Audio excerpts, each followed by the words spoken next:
A very good morning, students. Welcome to today's English grammar class. In today's class, we are going to learn about the concord in sentences. We will call it as subject verb agreement also. If we want to make a perfect grammatical sentence, then we have to know the rules of grammar.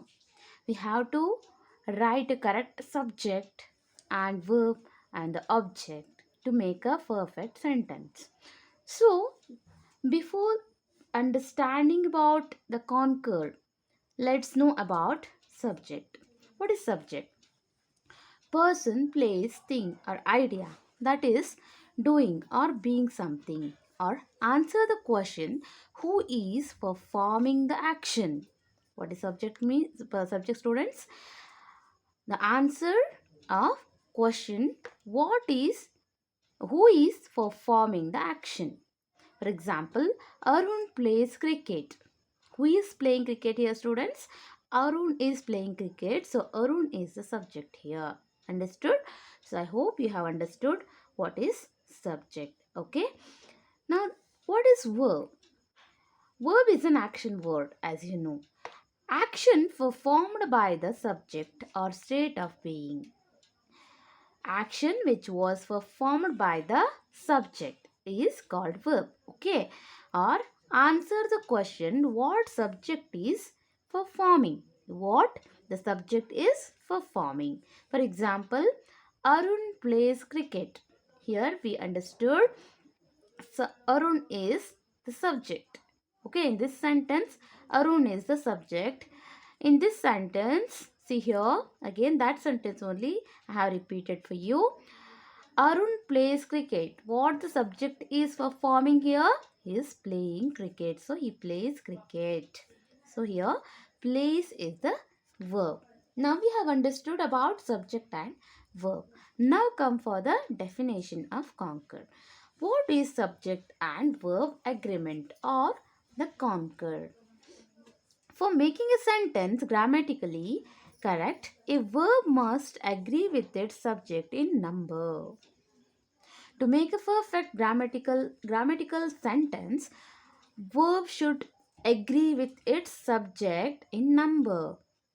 So, when if we want to make a correct sentence, then we have to observe the subject. The subject is in singular form or in plural form, or we have to understood that and we have to make a sentence. Let's know more about it in the next points. Based on point of view, subject may be in first person, second person or third person. First person I, we, or in second person you. In third person he, she, it. In the plural form that is they. Based on count, subject may be in singular or plural form. To write verb in a sentence, we must see the subject is in which number, that is in singular or in plural form. Understood, students? Now come for the next point what they have given. See here. When subject is in third person, means he, she, it. In singular form, that is he, she, it. In the plural form, that is they. Okay. If the subject is in third person, okay, singular subject must have singular verb. Now we have learnt about the singular nouns. Yes or no, students? Huh? Singular noun and plural nouns. But now here we have to make singular verb and plural verb. To make a plural noun, we will add s or es or ies for the nouns. But here to make a singular verb, we have to add s or es for the verbs. We should not add any one letter for the plural verbs. You have to remember it. Okay. For plural subject, we have to add plural verb. Means we should not change anything in the plural verb. Understood, students?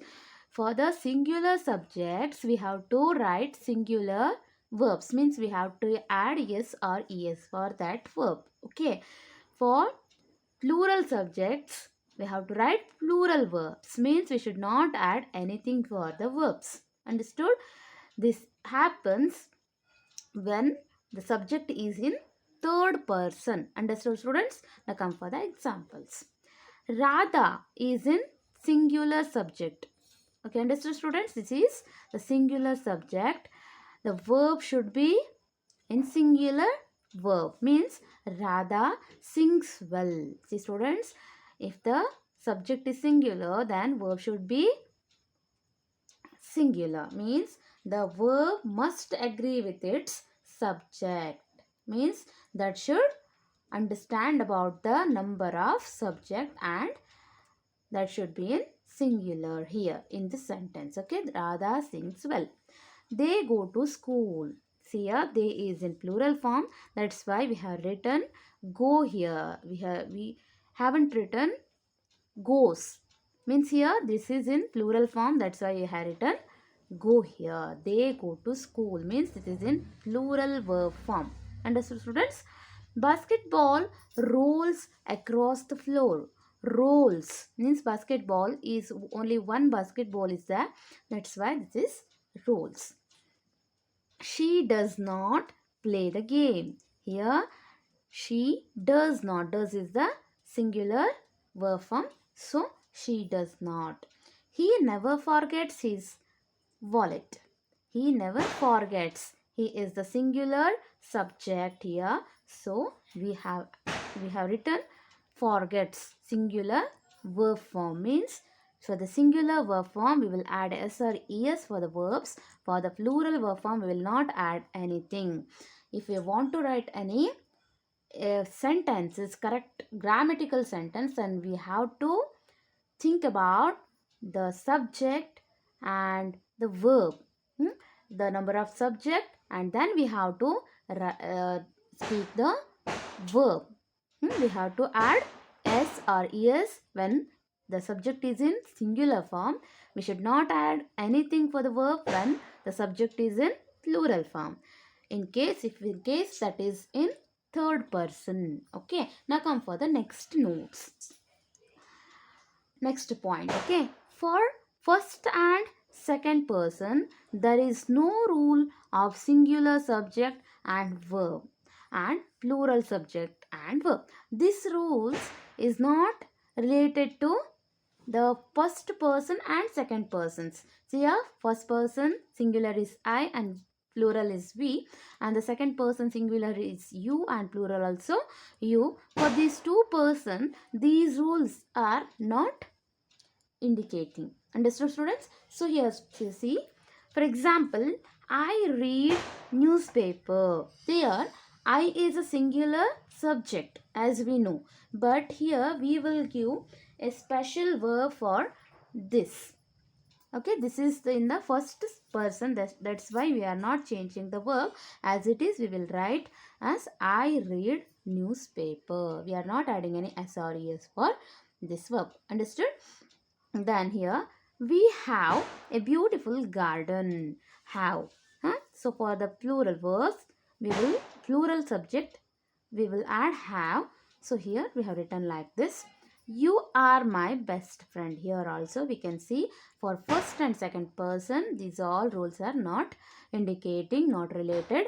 Only we should think about the third person subjects. For third person subjects, we will follow such kind of rules. Means we will add yes or es for the singular verbs, and we should not add anything in the for the plural verbs. So when making a perfect grammatical sentence, we have to think about all these things. And students, to make a perfect sentence, you have to read whatever given in the grammar step by step book, and you have to solve the exercise what they have given and get more information from that.